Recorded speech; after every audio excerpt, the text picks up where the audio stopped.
is Izzy Dakota Jones here, and you're with the Art of Doing podcast, and we are talking to Bud Marr today. Singer, songwriter, bass player, plays with a lot of different acts over the years. One of them that you will recognize is, and especially in Canada, is Sweeney Todd, and he was the original bass player in Sweeney Todd, and he also was, how can I say, he also was the contributor, songwriter, one of the songwriters to a huge hit, Roxy Roller. And we're going to have a chat with him and see what he's up to these days. He's been in a lot of fun bands over the years. He's in a couple good ones right now. He does sound at the legendary bar in Vancouver, the Fairview Pub, which has great blues and rock acts and rockabilly and all kinds of cool things. So we're going to be talking to Bud and see what Bud's up to, and talk a little history and talk a little what's going on in the present with Bud. We'll be right back. I bumped into you the other night at the show at the Rickshaw, and it was a I guess a tribute thing to the Cream, right? And that had Kofi Baker playing drums, and I don't know, the guitar player was some nephew of Eric Clapton. Am I right about that? I think so, right? Yeah, I looked it all up before I went, and there was a whole bunch of degrees of separation. Some relative of some cousin or something of an engineer that, I mean, originally I thought it was Jack Bruce's son, Eric Clapton's nephew, and Kofi Baker. Yeah. That's what I heard originally back in October, and then I guess they changed, and it's something. They're good players, Yeah, I thought it was good. I didn't realize it was their first show, I guess, so it was kind of not as tight as it could have been, right? Yeah, there's a few mistakes, and a few of the lyrics were wrong, and things like that. You kind of expect that the children of the original guys would be, not as good probably, but I just expected more. I thought it was going to be a better show than it was, and I thought they would be a pretty good bar band. Yeah, exactly. When you said that the other day when I talked to you, I thought the same thing, right? I said, you're right. They're an okay bar band, they're not there yet, Maybe after a year of touring that thing, maybe they'll be better, right? You know what I mean? The show will get tighter. They'll get tighter. I like individually, you could tell that they're talented. Yeah. Especially the two guitar players, the singers. Yeah. And but they don't seem to know the material that well. Yeah, they don't know it as well as I do. Like I go, well, that's wrong. Yeah. What are you doing there? Yeah. Especially that big blurb in Tales of Brave Ulysses. I just went. That was a biggie. Yeah. That was really that was so noticeable. It was just like, ooh, that really stuck out. Right? I almost fell out of my chair. Tiny purple fishes laughing through my smash. What?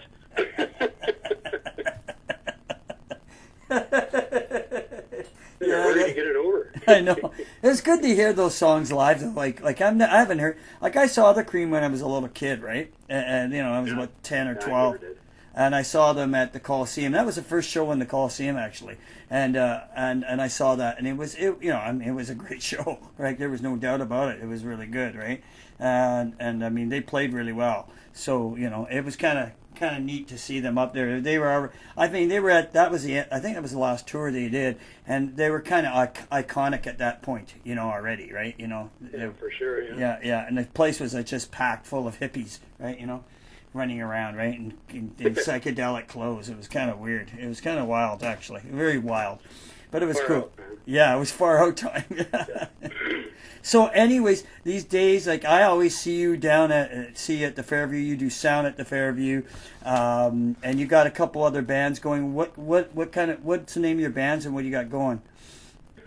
One of the bands is with Rod Nolan. Yeah. And Ted Okus. Yeah. And a drummer to be determined soon. Yeah. It's called Audio Zoo. It's just a bar band, and it's a lot of fun because the three of us sing pretty good. So there's three lead singers in the band, so we do a lot of interesting harmonies. Oh, very cool. We try to do stuff that's a little off the beaten path, like stuff that everybody doesn't play, and it's a little more. And those other two guys are super prog heads, which is fine. I'm a bit of a prog head myself. But Yeah. When they are, they like Gentle Giant and stuff. It's like, I don't think I ever heard that, but they're great guys to work with, and really talented. I feel privileged. And, Yeah, they should. They think I'm great, and I go, well, you're could be wrong. I always think of myself as kind of a hack, Yeah, you're really good saying some days, but other days kind of a hack. Yeah, I've been accused of being a hack. Yeah. I'm okay with that, though. I don't care. I don't care. I'm enjoying myself and having a good time doing it. That's all I care about, right? For sure. The rest of it comes along. I have good nights and bad nights.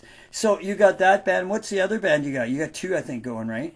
Well, there's an AC/DC tribute called Thunderstruck that I've been involved with for almost 20 years. Wow, I didn't know it was that long, really. Yeah. I've been doing that for ages. And now, who's in that band? There's somebody I know, a guitar player that are you? Sean McDowell. No, I wonder if maybe it's a different a tribute one, an AC/DC tribute. Because the guy I know, he does he works in the film industry. So it might not be the same guy. I can't remember his name right now. No. That's another tribute band. Yeah, it's another one. Yeah. So there's so many. I don't know. There's a few of them. Yeah. But AC/DC is about the most popular because it's the easiest to do. Because yes, a lot of people can sing Bon Scott, so a lot of bands just do that stuff. Yeah. Our original singer, who is off with a back injury right now, but he's coming back when he gets better, he's a bigger fan of the Brian Johnson era. So okay. So he always picked we at one point we did every song off Back in Black. We could play the whole album, and and all the stuff after that, like Thunderstruck, and For Those About to Rock, and all the 80s and 90s stuff. We did all that stuff, and sort of shied away from all the standard. We did the obvious, Shot Down in Flames, Yeah. And, Highway to Hell. Obviously, you have to do those if you do an AC/DC tribute. But most people seem to like Bon Scott better too. So it's but they don't. They like them both. It's all good. It's all good. Well, yeah, because when it's really high energy stuff, right? I mean, you can't beat that. Great fun to play. I love it. Yeah. I mean, I saw them with Bon Scott, right? I saw them in the Coliseum with Aerosmith. They opened up for Aerosmith, and they were great. I mean, Angus I think he's probably one of the first guys ever had the thing, the cordless thing, right? You know what I mean? And he could, he could go all the way out into the crowd. He was going all the way up into the blue seats at the Coliseum. What a nut! I know, it was unreal. It was just. I wouldn't be out there if I was him. No, I'd be freaking. I know, he was going. I mean, it was really wild, right? I mean, it was really good show, and then. I mean, they blew the doors off of Aerosmith. Aerosmith was just all junked out of it at that time, and they were, they weren't playing that well that night. They had a really bad night that night. In fact, the sound man got yelled at, and they were getting feedback, and it was like two different concerts, right? It was just two different shows, right? It was really weird. Yeah. And AC/DC seems to do that a lot. They did the same to the Stones a few years. Yeah, I remember that. Just like. Yeah, you really want to have AC/DC backing you up? Yeah. No, not really. No, because they'll steal the show. That's like having Johnny Winters. I remember in the days, Johnny Winters or Edgar Winters. If they opened up for an act, anytime I saw them open up for somebody, they just stole the show. Right? It just was, they just killed. The energy and the talent was so much better. Right? It was just like they blew the doors off the other acts. I just couldn't believe it. Right? Yeah, I did it the right way around. I opened up Johnny Winter once at the Commodore. Back in the late 80s, and that was a killer show. Of course, he was pissed because he didn't make it to sound check. So we got this huge, luxurious sound check, and we did our set, and everybody loved us. And this is rock and blues band that I was in the 80s, the Fins. Yes, Elio told me about Dave that. Chisholm and Elio, Yeah. and Matt Steffich and Chris Meister. Yeah, It was a great band. And yeah. we had a great night, and then Johnny got there like about 2 songs before we were finished, and he was just fuming because he got stuck at the border. Yeah. So, but he came out and did a great show. He had that bass player that played harp with a harp holder in his mouth. Oh, wow. Forget his name. I want to say Darren Paris, but it's not Darren Paris because he's a local guy. I know him. Something like that. But he was a great singer and a great harp player, a great Yeah. and he was so freaking loud, man. Yeah, I bet. I opened up for Edgar Winters once at a festival and got to meet him, and you're right. I opened up, which was the better thing to do, right? Because I never forget, like, everybody. I told the guys in my band, I said, just remember, jump all over the stage, play real loud, scream, yell, get the crowd going, and that's it. And they go, what do you mean? I says, well, they won't know any of our tunes. So I said, they won't know what songs we're playing. I says, and he's got a stinking huge amount of hits. So I said, it's just going to be like, there's going to be no fucking comparison, right? I said, so just go out and have a good time. I said, and they'll remember us for, being a bunch of crazy people on stage. I said, that's about all we can do, right? I says, and that's what we did. We went out, we had a good time, and I've always remembered you as being that crazy guy on stage. Yeah, there you go. And I would just like, and I got backstage and met them, and I think the next night we played the festival again, and because one of the acts didn't show up, and we opened up for Rick Derringer, and I got to meet him too. He was pretty cool. He was pretty cool too, actually. He was a little standoffish because he didn't. I never forget. I gave him a CD, and said, "Here's my CD," and he goes, "Why?" I says, well, just because I want you to hear it. Like, you and Johnny and Edgar kind of influenced me when I was a teenager, and so you influenced my songwriting. So I kind of want you to have a copy of my CD. And he goes, you don't want me to listen to it and get back to you, do you? I says, no, I don't. I'm not going to bother you. I just want you to have it, right? And he goes, okay, because he says, nothing against you. He says, people do this to me all the time, Yeah. And didn't expect me to want to produce them, he says, or get them hooked up with something. He says, I'm not doing that, right? I said, okay. Mm-hmm. So that was interesting. You never know. He might give it a brief listen and fall madly in love with you. Next thing you know. Oh, no, don't want that happening. No, he's producing your stuff. He loves your material. Yeah, okay. It could happen. It's probably happened once or something, Oh, at least, yeah. And I think at least at that festival, in fact, I think he was watching this other band that came on. It was a teenage group, like, really young kids, right? And he was actually checking them out, and they were he was talking to their parents about producing them. I remember that was happening. And I think that's why when I did it, he kind of was like, what the fuck, what do you want, right? Yeah, that's like him seeing himself in the McCoys, in the 60s, Yeah. When he first started, like him and his brother were like in a band. They were like 15, 16, and they were on the radio. I know. Isn't that wild? Yeah. I know. They were great then, it's like unreal. And a band I like that you were in too is beside, I like the Finns, and I also like Joe Clark 5. That was a good band. Yeah, that was fun, yeah. Yeah, I really liked the tunes that you guys picked. Because it was lots of fun listening to those tunes. I remember going down to was it the Lone Star that you guys played quite a bit? Yeah, when we didn't have a gig, we could go there and play. Yeah. We didn't have a real gig somewhere else. Yeah. Because it was shitty paying, but it was like a house gig because we had so few. Because we were like a B band. We didn't have the giant PA and the sound man and everything. And we just played, like, we actually grew out of a band called Teen Angel and the Rockin' Rebels. Is that what that came out of?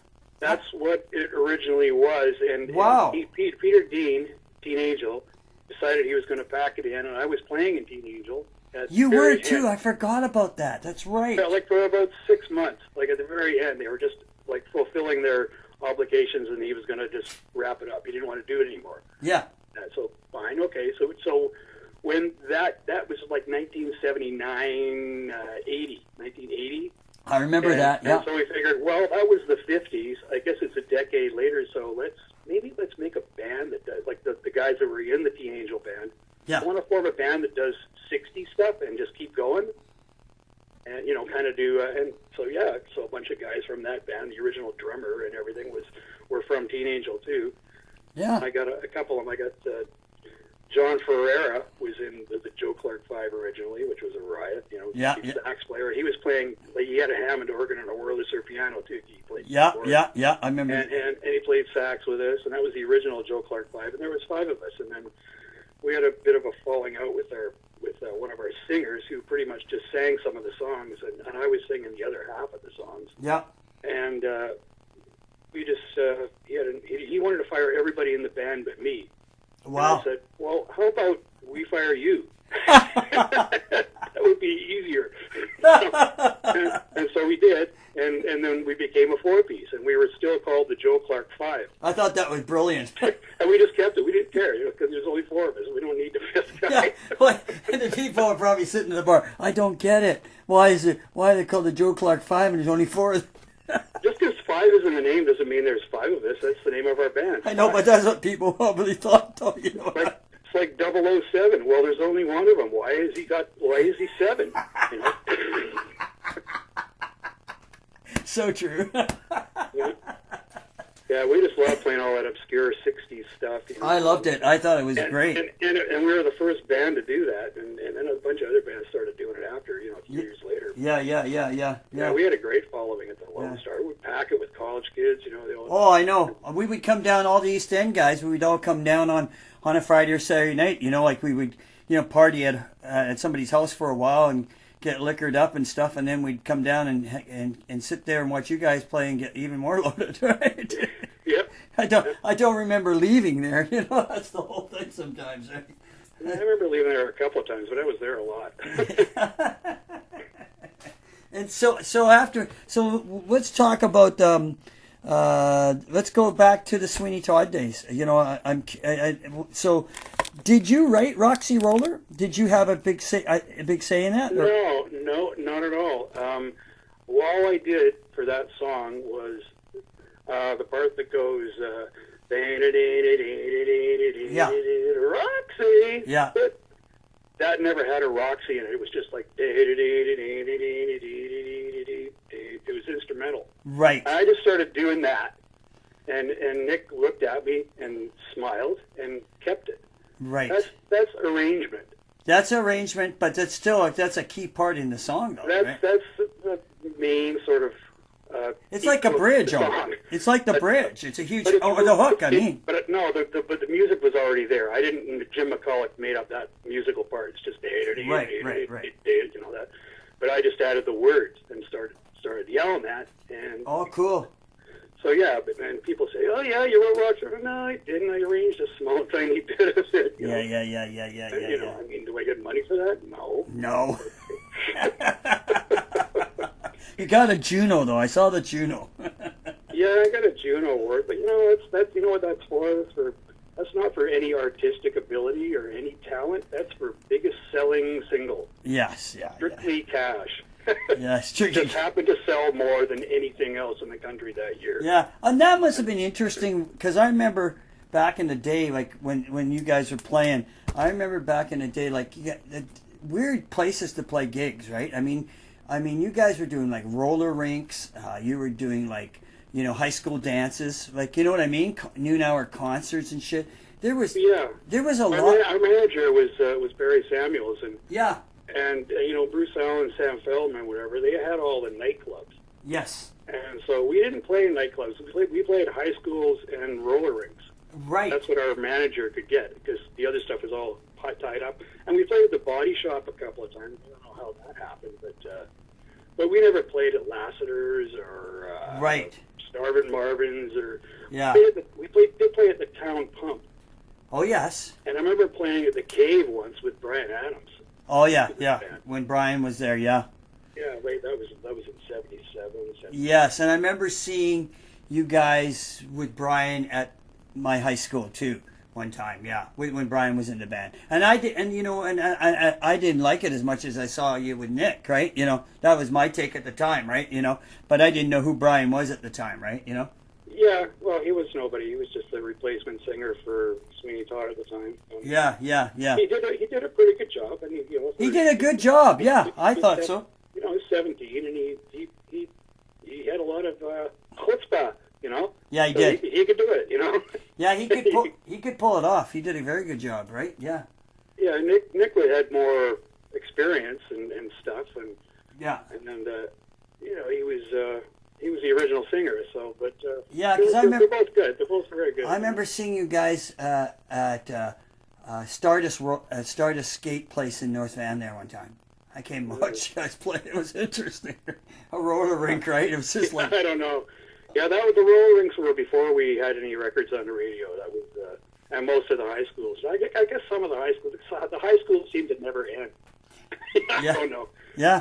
And we went back east and played some clubs and stuff. But that was later on with Brian. Like when Nick was in the band, we never left the province. You know, right. Because he left the band right when Roxy Roller was released. That's right too, didn't he? That's right. And didn't he go down to L.A.? Is that what he did? Yeah, he was. Well, we played it. We were playing at the E&E Garden Auditorium. Yeah. With we were opening for Jay Giles, I believe, or Dr. Hook. It was both those bands in the same year at two different shows. Right. And somebody from L.A. saw the opening band, and they wanted Nick. They wanted to. Then they offered him a deal, and it was for Chrysalis Records. Right. Offered him an American recording deal on his own. We don't want the band, we want the singer. Yeah, that's the way they do it. Yeah, sometimes. And so, okay, then Nick left because, I would too. If I was offered an American recording contract, yeah, okay, I'm going. Yeah, I'm leaving. Stay here. Yeah, bye-bye. Gonna try this out and see what happens. Yeah, why not? And the guitar player, Jim McCulloch, who went with him, as Nick said, well, he's my songwriting partner. I don't play an instrument, so I need somebody that can help me write songs. We write songs as a team, and then they didn't sign him, but he was allowed to be in the band kind of thing. Yeah. And Barry went too. Barry and Samuels, the manager, they all went as a threesome to L.A. and did their L.A. stuff, and had some fairly good success, with Hot Child in the City. Yes. Number one in the U.S. That's a big deal. That's a huge deal. And number one in Canada. That's huge. And he also wrote the Warrior for Patti Smythe. That's right too. And I like that song. I actually like the way that one was written. Yeah, the first time I heard that on the radio, it's like, is that Nick Gilder? Yeah. That's a Nick Gilder song. Yeah, exactly. I just knew it right away. It's like I just know that. Wow. So, but yeah, and that was number one as well. So we got that. They did a couple other lesser things. Pat Benatar covered one of his tunes, and Roxy Roller was. I never really caught on in the States for some reason. I don't know why, but it was released and dumped. That's wild, eh? So my question is so when they went down there. And you guys got Brian. Did Barry still handle you guys too, or did you guys? No. Barry left, and we got new management. Right. Okay. Sort of. Sort of. Yeah. Somewhat. Like we had a series of different people managing us to get what they could out of us and leave us in the ditch. Of course. Yeah. Typical. Oh, yeah, the typical. Not as bad as the Iron Butterfly story, but we weren't playing for 10 years after the fact to pay off back taxes, and got nothing. We didn't get any royalties, but we didn't. We didn't do that much. We got paid, a couple $100 a week. Wow. Yeah. There you go. Right. I remember we were playing Nathan Phillips Square. We had in 1976 with Brian Adams and we got $200 that week. That was the most I remember ever getting in the 70s. Like $200. Wow, we're rich. Yeah. Especially in the 70s, because that's big money back then, right? Yeah, not really. Yeah. Well, no, I mean in the sense of playing bigger than the $75 we got the previous week. Yeah. I know. I was talking. We were talking about big PAs and stuff and lights and stuff back in the days of playing Feldman acts. Like if people go, oh, you guys made a lot of money. Harvey said to me a day, you guys made like 4,000 or 5,000, a week. I says, yeah, sometimes. I says, and I didn't see any of that. I says, I saw like maybe a couple $100 for the whole week, right? I said, yeah, you got 5 guys, and then you've got like a sound man who makes more than anybody in the band. Yeah, and they might have I became a sound man. Yeah, well, yeah, and then you got to pay rent the PA and rent the lights and rent the truck and and pay your commission to your manager or your booking agent or whatever. Yeah. Oh, I know. My dad was like, and you come out like I used to come out like $200, sometimes $250, maybe $3 if I was really lucky. And it was just like holy shit! Like I'm doing all the work here and nothing's happening. Yeah. After, Well, you get to be the star. You're the guy that gets all the chicks. Yeah, that's what I used to think. Got drunk a lot and paid the price for that.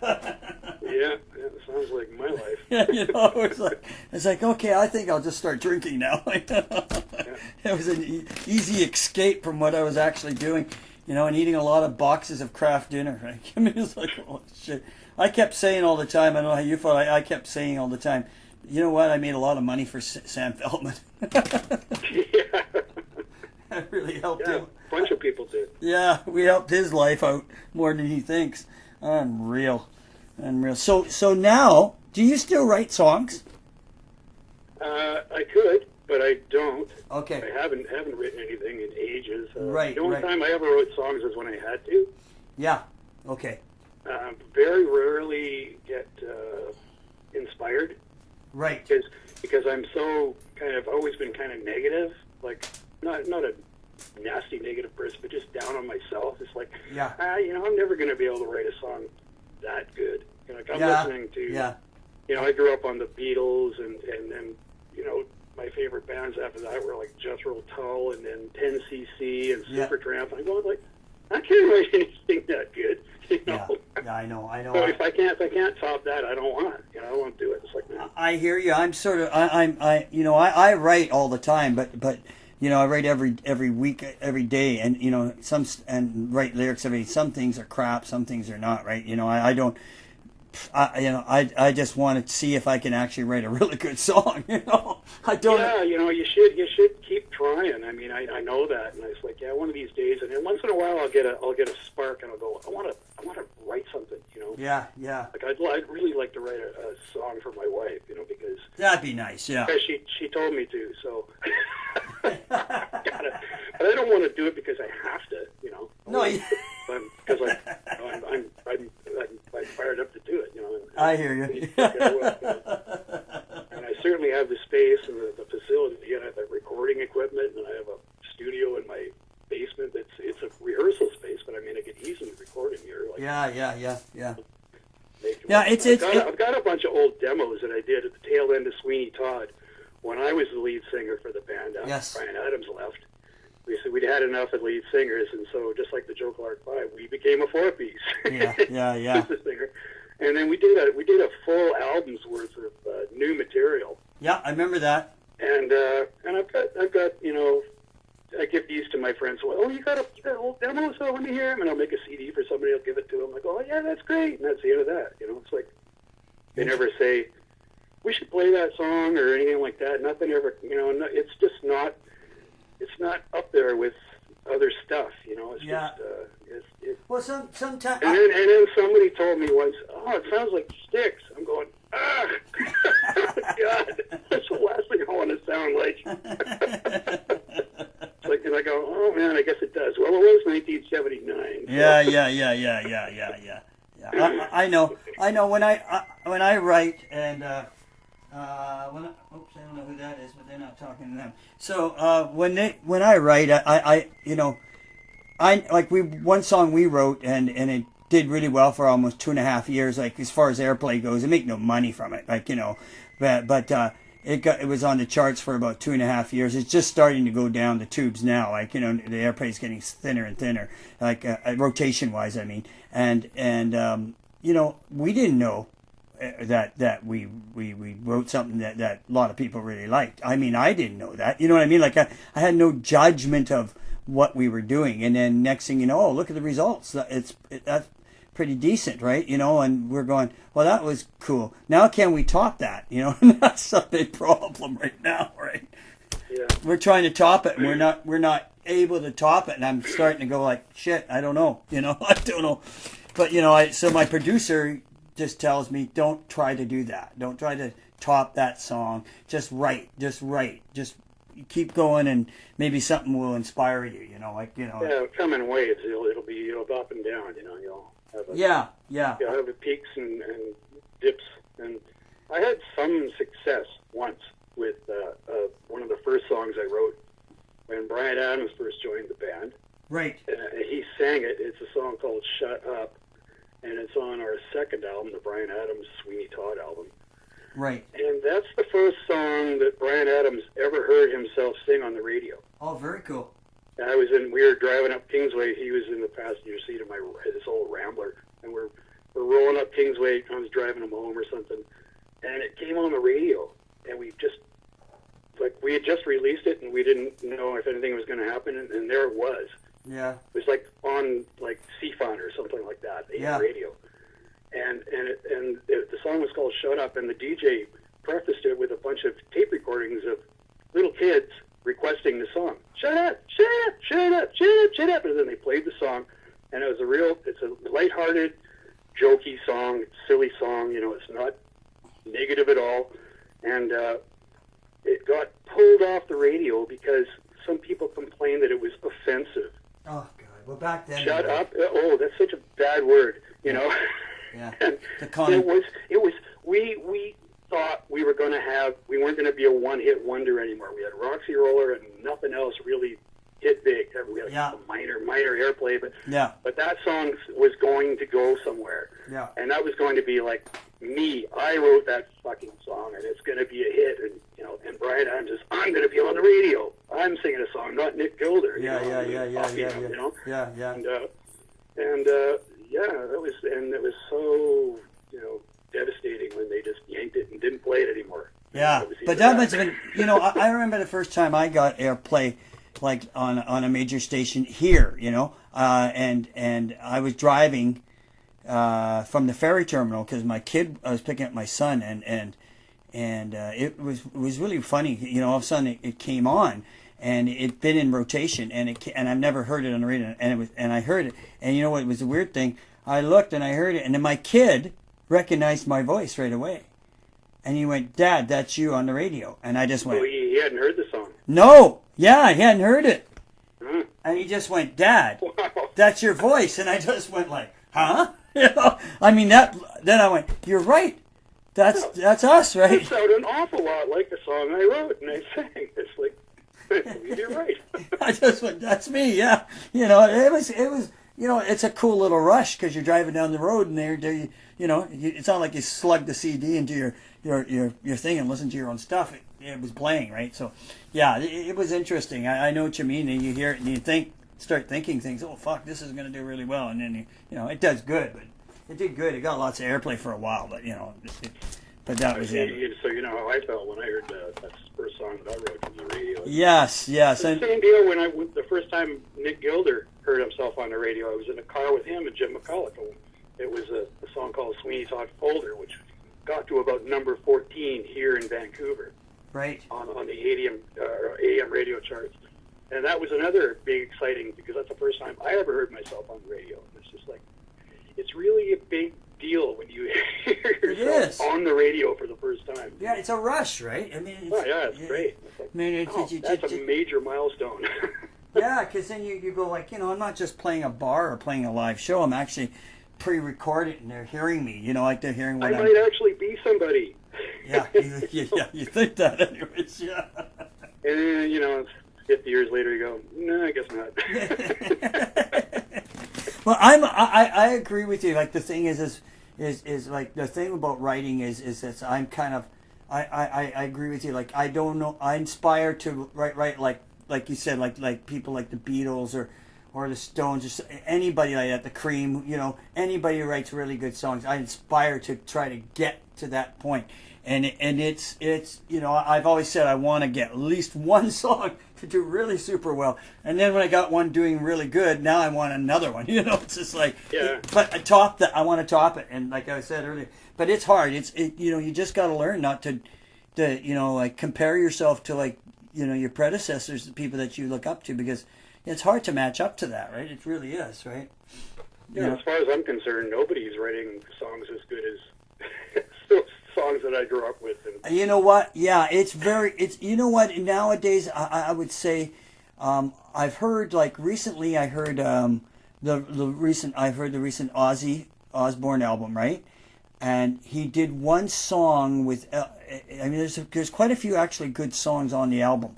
But there's one that is, like, I mean, for an album these days, it's actually, like a lot of people saying, it's a really good album. And when I listen to it, I go, you know what? It is. It's very different. He's not trying to write, like, you know, concept, like, you know, write everything the same, every song the same. He's writing individual songs that have character, you know. He's not, so I found that interesting. You know what I mean? He's not like, not every song sounds like Crazy Train. You know what I mean? Like, it's different.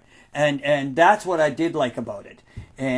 But there's one song on there, it's called Ordinary Man, if you ever hear it. And Elton John plays on it with him and sings the second verse and chorus. And it's really good. I did hear some of that on a TV show or something. Yeah, it's a really good. Really ringing a bell. It's a really good song. I think, Bud, you'd say, yeah, it's well crafted. It's really well crafted, and they, you know, the performance on it's really good. So, you know, I've had a bunch of musicians like us, you know, grew up with like the stuff we grew up with better than a lot of stuff out there, and a lot of people are saying, you know, that one song is really good. Like, it's not because he's collaborating with somebody else out of his norm. It's just that the song itself stands out, right? You know, somebody else could sing that song, it'd be good. You know, that's it's that good. You know, but yeah, there's not a lot out there. I think there's a lot of people who are stylistic. You know, their style. They have a certain character style, and I think they're trying to be. I guess the word is a lot of acts are trying to be like they were in the old days. You know what I mean? Like they're writing the Beatles will write a song like Obla Di Obla Da, and next thing you know they're playing It's a Birthday or Helter Skelter, which is a little more heavier. You know what I mean? Yeah. Yeah, sort of like that. But anyways, yeah, interesting. Obla Di Obla Da last night. You did you? And I don't know it. I played it anyway. There you go. Well, you know what, Bud? I'm going to let you go. It was fun talking to you, man. And you know, I do. You know, I'm talking about respect. I do respect you a lot. I think you're a really good player. Thanks, Joe. I think I really like your playing, and I like you as a person too. You're funny. You have a great sense of humor, and you're a great musician. And it's fun. It's always fun talking to you. That's one thing for sure. You know. Thanks, Joe. I appreciate that. I've always admired your work too, and your personality as a person. You are a great guy. Good guy, eh? Good guy, eh? Yeah. Okay, Bud. Take care. You're one of the few that I've met in this world. There you go. I hear you. Well, you take care, and I'll talk to you soon. Thanks, Joe. Thanks. We'll see you downtown someday. We'll see you downtown, Bud. Take care. Yeah. Okay. Bye. Bye-bye. Hey, that was Bud Marr, everybody. Bud Marr. Sweeney Todd days and what he's up to now, and how he approaches music and what he thinks of music and everything like that. So that was Bud Marr, and we want to thank you for paying attention and listening and cluing in to the Art of Doing podcast with Izzy Dakota Jones. Have a good day. Take care. Bye for now.